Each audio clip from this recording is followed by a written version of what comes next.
네, 안녕하세요. 로열로더 투자전략가 로로쌤입니다.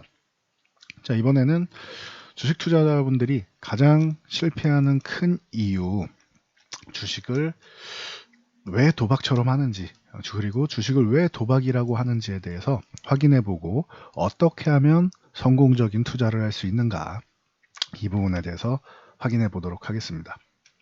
이 알아야 성공한다라는 컨텐츠는 제가 지금 시사경제신문에 칼럼을 기고하고 있습니다.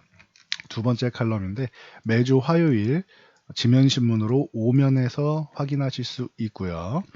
그리고 온라인으로도 가능합니다. 네이버나 구글, 다음 등 포털 사이트에서 시사경제신문 검색하고 들어가시면 요 오피니언이라는 탭이 있습니다. 여기에 제 칼럼란이 따로 있으니 여기서 확인하시면 됩니다. 자, 내용은 언제든지 확인하실 수 있고요. 이 중에서 중요 포인트만 모아서 영상으로 교육을 해드리는 것입니다. 자, 이번에는 주식 재테크는 과연 투자인가 도박인가에 대해서 말씀드린 대로 확인해 볼 텐데요. 자, 미국을 비롯한 선진국은 주식 투자를 하는 게 굉장히 자연스럽습니다. 실제로 우리 사주 쪽을 받아서 그리고 퇴직금으로 투자하는 것도 당연시 여겨지고 있습니다. 하지만 우리나라는 어릴 때부터 한 번쯤은 다 들어보는 것 같아요. 주식 투자는 투자라고도 안 합니다. 주식은 도박이야. 위험해. 하지 마. 이런 얘기를 저는 무수히 들었던 것 같아요. 그리고 이제 저도 나이가 한 살 한 살 먹어가면서 지금쯤 되면은 제 주변에 있는 지인들도 똑같은 얘기를 합니다. 그렇게 교육을 받았고 그렇게 말을 해요. 그러면서도 한편으로는 저한테 와서 주식하면은 내가 100만 원으로 얼마 정도 걸려서 1000만 원을 만들 수 있냐 이런 걸 물어보도록 그렇게 하세요. 100만 원으로 1000만 원을 만들면 10배가 되는 것이죠. 이러니 인식 자체가 정상적인 투자로 10배를 만든다라고 생각하려면 굉장히 오랜 기간이 걸려야 되는 게 맞지요. 그런데 쉽게 만들 수 있지 않겠느냐라고 말씀을 하세요. 이거는 인식 자체가 도박이라고 인식을 하기 때문입니다. 자, 왜 그러냐?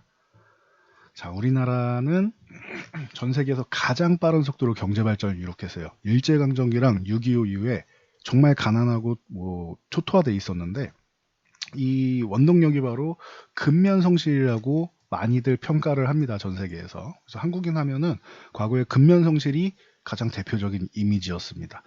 저희 세대가 아닌 저보다 앞 세대, 아버지, 할아버지 세대 분들께서 열심히 일을 하셨기 때문에 이런 좋은 이미지가 들어온 것이겠죠. 자, 그런데 이 근면성실을 약간 다른 말로 표현했을 때 똑같진 않지만 빨리빨리 정신이라는 말이 중간에 등장을 합니다. 이게 긍정적으로도 쓰이고 부정적으로도 쓰이는데 주식시장에서 굉장히 부정적으로 여러분들께 작용할 수 있습니다. 자, 왜 그런 것이냐? 주식 투자로 재테크하면은 가장 보편적으로 두 가지 수익을 볼 수 있는데 바로 배당 수익 그리고 시세 차익입니다. 배당은 기업에서 이익을 봤어요. 그러면은 우리 기업에 투자해 주신 주주분들, 투자자분들께 감사합니다 하고 이윤을 나눠드리는 것이 배당입니다. 그래서 1년에 한 번, 중간 배당에서 2번 이런 식으로 정해진 룰대로 배당을 하게 됩니다. 그러면 배당 같은 경우는 제 기준에서는 한 4% 이상 정도 되면 그래도 배당주에 해당되지 않겠느냐라고 항상 말씀을 드리고 있어요. 4%면 좀 서운하지는 않을 것 같아요. 왜? 기준이 뭐냐? 여러분이 지금 은행 가서 계좌를 만들어서 적금을 한다, 저축을 한다라고 했을 때 기준금리가 현재 0.75%로 1%도 안 됩니다. 제가 이 칼럼을 기고할 때까지만 해도 1.25%였는데 그 사이에 0.5%가 또 하락을 했어요. 이제 거의 제로 금리라고 해도 이상할 게 없죠. 그러니 은행에 맡겨놔도 그냥 돈을 안전하게 보관할 수 있는 장소 정도이지 큰 수익을 기대하지 않습니다. 물가 상승률도 못 따라갈 것 같아 라는 말씀을 많이 하세요. 그렇기 때문에 배당 쪽으로 해서 4% 이상 수익이 나온다 라고 하면은 다들 괜찮은데 라고 말씀을 하십니다. 그래서 이렇게 배당주를 투자하는 방법이 있고요. 그리고 시세 차익은 여러분들이 잘 알고 계시는 그냥 싸게 주식을 사서 비싸게 파는 겁니다. 뭐 간단한 이치죠. 쌀 때 사서 비싸게 판다. 그런데 이 싸게 사서 비싸게 판다는 반대도 생각하셔야 돼요. 내가 분명히 싸다고 생각했는데 더 싸게 내려가는 경우가 있죠. 더, 어, 더 싸게 파는 경우가 생깁니다. 그러면은 나는 사실 더 비싸게 팔아서 수익을 올리고 싶었는데 더 싸게 내려가니까 손실을 보게 됩니다. 근데 이 부분에 대해서 여러분들이 기준을 명확하게 잡으셔야 돼요. 어떤 종목을 사서 비싸게 팔 것인가, 그리고 싸다라는 기준이 어떤 기준인가. 보통 기본적 분석과 기술적 분석이라고 많이 말씀드리는데, 기본적 분석은 기업의 가치예요. 기업의 가치. 이 기업이 지금 현재 장사를 잘 하고 있는가, 아니면 앞으로 장사를 잘 할 것인가, 이익이 늘어날 것인가, 성장성이 있는가, 이런 기업의 가치를 분석하는 것입니다. 그래서 내재 가치를 분석해서 투자를 하는 것이고, 기술적 분석은 그냥 차트 매매라고 생각하시면 돼요. 그림상 이 기업이 절대적으로 평가가 좀 낮은 위치에 있다. 그러면은 이 지지선에서 매수를 해서 바로 위에 저항선에서 매도하는 이 방법이 차트 매매, 기술적 분석이라고 합니다. 쉽게 설명드리면 이렇게 간단하게 말씀드릴 수 있어요. 그럼 이렇게 분석을 해야 되는데 많은 분들이 어떻게 접근을 하느냐. 자, 이렇게 기업의 가치를 분석하는 것이 아니라 처음에 접근할 때 지인분들이 꼬셔요. 자, 순돌이 아빠, 영희 엄마, 내가 주식 좀 해봤는데 이게 수익이 잘 나네. 이거 나 따라해봐, 내가 알려줄게. 혹은 우리 회사에 어떠어떠한 이슈가 있는데 요거 한번 사봐. 우리 회사 좋을 거야. 앞으로 주식 많이 올라갈 거야. 3배 뛸 거야. 이렇게 얘기를 합니다. 이렇게 해서 지인 소개로 받거나 아니면 혼자 시작하시는 분들은 뉴스를 많이 보십니다. 뉴스에서 A 종목이 어떠어떠한 이슈로 지금 상승하고 있습니다. 앞으로 더 올라갈 수도 있을 것 같아. 그러니 뉴스나 이런 TV에 나오는 정보들, 이런 부분을 많이 보세요. 보통 이렇게 보시고, 그리고 가장 안 좋은 거는 무슨 단톡방 같은 거 있죠. 단톡방이나 무료로 제공해 드립니다. 여러분, 돈 되는 정보인데 누가 무료로 줍니까? 이걸 나 혼자 알고 있어도 될까 말까인데 누가 무료로 이거를 제공을 해줍니까? 이거는 제대로 된 분석이 아니라고 생각하시면 돼요. 뭔가 다른 걸 노리는 게 있다라고 보시면 됩니다. 그래서 이거는 참고 정도만 하시고, 제가 디테일하게 지금 이 영상에서 다룰 건 아니니. 자, 뉴스나 지인 같은 경우는 비슷해요. 뭐가 비슷하냐? 자, A 기업이 좋은 이슈가 있대요. 그러면 이거 여러분 혼자 알고 있는 건가요? 뉴스에 나오면 전 국민이 이미 다 알고 있는 거죠. 이미 주가에 다 반영이 된 상태예요. 상승한 거는. 그럼 여러분들이 이미 올라간 상태에서, 상승한 상태에서 이 종목을 샀다라는 뜻입니다. 이미 상승한 거예요. 그러면은 과도하게 여러분처럼 뒤늦게 보고 매수하시는 분들이 조금 더 주가를 이렇게 올려요. 그리고 나서 어떻게 돼요? 과도하게 올랐으니 다시 내려가는 경우가 많아요.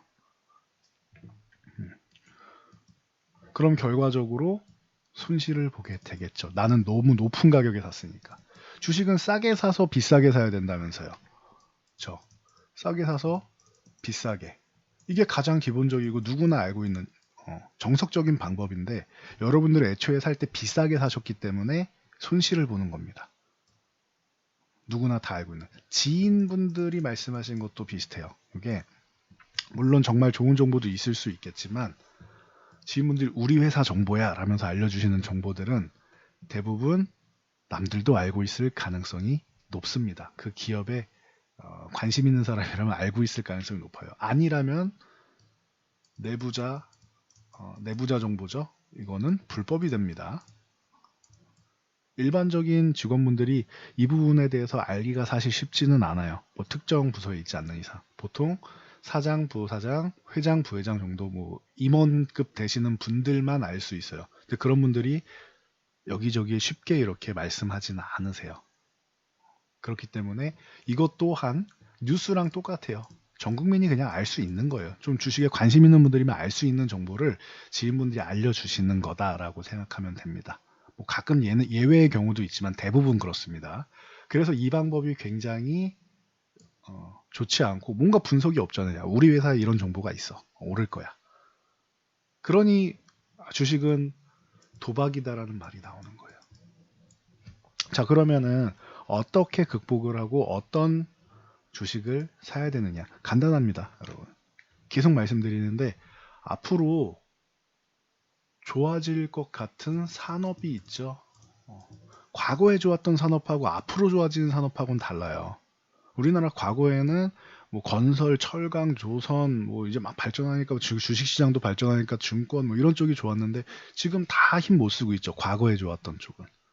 2010, 뭐 4, 5, 6년 뭐 이때 보면 중국 소비 관련주 막 오르다가 지금 뭐 기도 못 펴고 있죠. 한한령 들어오고 뭐 좀 해제됐다고 하는데 아직도 뭐 저 바닥에 있단 말이에요. 그러면 앞으로는 뭐가 좋아요? 좋아지는 산업들이 있을 거 아니에요. 그런 좋아지는 성장할 수 있는 앞으로 미래 산업 쪽에다 투자를 하셔야지 과거 산업에다 투자하시면 안 돼요. 이 과거 산업에 투자하시는 분들이 이렇게들 많이 말씀하십니다. 대기업에다가 투자를 하면 못해도 본전은 하니까 무조건 대형주야. 여러분 지금 주식시장에서 한진해운을 찾아보세요. 전 세계 5, 6위권에 있던 종목이고요. 2000년 중반에 우리나라 상승장을 주도했던 종목입니다. 지금 주식시장에 없습니다. 상장 폐지당했어요. 왜? 기업에서 업황이 안 좋고 그리고 기업에서 운영 자체도 조금 미숙했으니 과거에 문제가 많이 됐었죠. 뉴스 보시는 분들은 다 아실 거예요. 그런 대기업도 없어져요. 전 세계적으로 유명한 기업들도 없어지고 주가가 안 좋아지죠. 과거에 집착하시면 안 돼요. 옛날에 이 종목이 뭐 50만 원이었으니까 지금 10만 원인데 적어도 20만 원은 가겠지. 그런 생각 절대 하지 말고 버리셔야 됩니다. 무조건 주식은 과거가 아닌 성장할 수 있는 미래 산업에 투자를 하셔야 돼요. 뭐 무조건이라고 하긴 좀 그러네요. 적어도 이게 아니라고 하면은 현재 돈을 잘 벌고 있어서 배당을 받을 수 있는 이쪽으로 투자를 하시는 겁니다. 시세 차익을 원한다? 성장, 미래, 가치. 현재 돈을 잘 벌고 있다? 그럼 배당주. 이렇게 접근하시면 돼요. 자, 성장할 수 있는 미래 산업을 어떻게 판단하느냐? 이거는 경제 흐름을 여러분들이 익히시면 좋습니다. 이 경제 흐름이 뭐냐? 바로 그냥 돈이 움직이는 쪽이에요. 돈이 어느 분야에 쏠리고 있느냐, 투자가 많이 되고 있느냐를 보시면은 간단합니다. 돈의 흐름 하니까 지난번에 올려드린 첫 번째 1강에서 올려드렸던 유대인 따라잡기 생각나시죠? 유대인들은 어릴 때부터 돈의 흐름, 자금의 흐름에 대해서 배운다. 똑같습니다. 우리가 이 부분이 익숙하지 않아서 그래요, 우리나라 사람들은. 이 돈의 흐름을 알게 된다라고 하면은 어느 분야에 돈이 몰리는지 투자가 이루어지는지를 확인해서 가장 좋은 종목을 여러분들이 들고 투자를 하시면은 성공하는 길이 열리게 됩니다. 자, 여기까지 말씀드리고 넘어가겠습니다. 여러분들 앞으로는 그렇게 뉴스나 뭐 지인들에 대한 정보 이런 부분 전 국민이 알고 있는 정보들 말고 실제적으로 돈의 흐름이 움직이고 있는 그런 산업 동향으로 투자를 하시면 좋을 것 같습니다. 그러면은 제가 볼 때는 여러분들이 주식을 도박이라고 하시는 분들도 한풀 적어질 거고 주식으로 성공했다는 분들도 굉장히 많이 늘어날 것이라고 생각합니다. 전 국민이 이렇게 금융지식 쪽으로 이제 깨어나는 날까지 저는 이렇게 칼럼을 작성을 하고 기고하고 여러분들께 교육을 해드릴 것입니다. 그러니 잘 참고해서 여러분들 안전하게 성공 투자하시기 바랍니다. 이 영상이 도움되셨다면 이 아래에 있는 댓글과 좋아요 하나씩 눌러주시면 제가 영상 제작하는데 큰 힘이 됩니다. 저는 이만 물러가도록 하겠습니다.